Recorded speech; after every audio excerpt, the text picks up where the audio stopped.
Soyez les bienvenus pour cette présentation de LP3 Momentum, la formule pour définir l'indice de transformation de votre entreprise ou organisation. Pour réussir une transformation, il faut arriver à instaurer une dynamique positive. C'est Isaac Newton qui m'a inspiré avec sa formule P est égal à M fois V. Toute impulsion est proportionnelle à la masse fois la vitesse.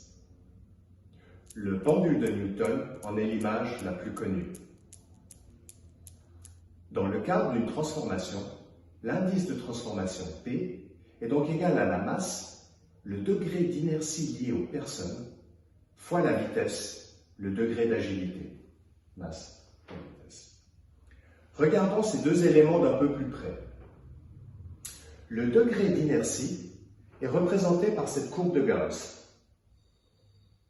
En effet, il y a des personnes très positives, qui sont des locomotives pour les changements, puis d'autres qui sont positives,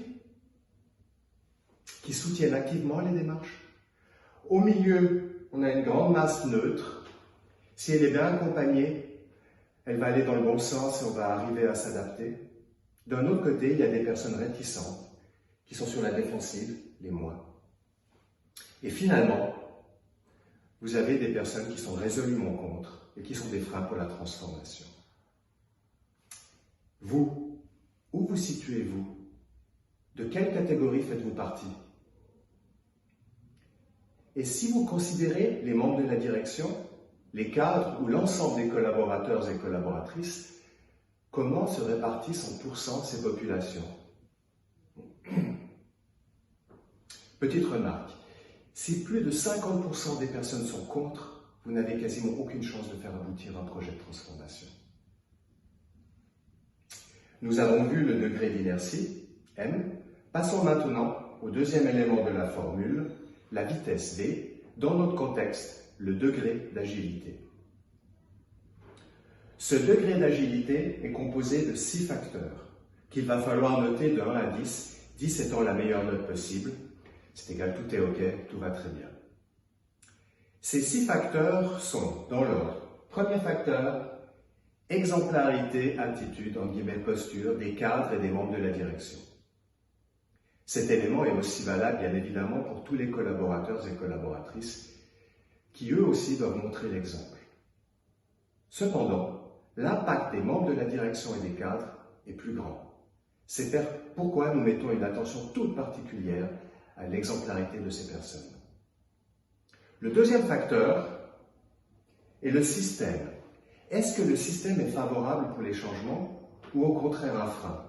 Est-il cohérent, congruent et surtout laisse-t-il assez de liberté ou est-il très rigide et hiérarchique? Troisième facteur, les outils et les méthodes dites agiles. Très souvent, ces méthodes, telles Scrum, Kanban, etc., sont déjà utilisées et les compétences internes sont présentes. Quatrième facteur, l'autonomie et l'adaptabilité des personnes.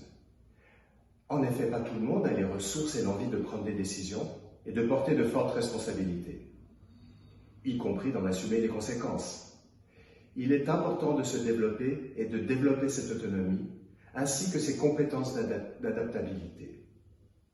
Qu'en est-il au sein de votre organisation? Le cinquième facteur est le fait d'être conséquent. J'insiste sur ce point si important.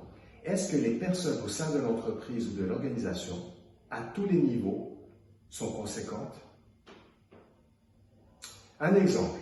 Si nous mettons un outil en place, est-ce que l'ancien outil ou l'ancienne méthode est éliminée? Ou reste-t-elle en fonction? Finalement, le sixième facteur prend en compte les notions de partage, de collaboration et d'apprentissage. Est-ce que ces éléments sont systématiquement encouragés, accompagnés? On parle d'entreprise apprenante. Et qu'en est-il, par exemple, du droit à l'erreur? Ainsi, en ayant évalué le degré d'inertie et le degré d'agilité, vous avez les deux éléments qui, multipliés, donnent l'indice de transformation de votre organisation ou entreprise. LP3 a développé un outil en ligne pour découvrir cet indice de transformation. Ceci permet une prise de conscience et surtout met en évidence les éléments qu'il faut prioritairement traiter. Bonne évaluation et merci pour votre intérêt.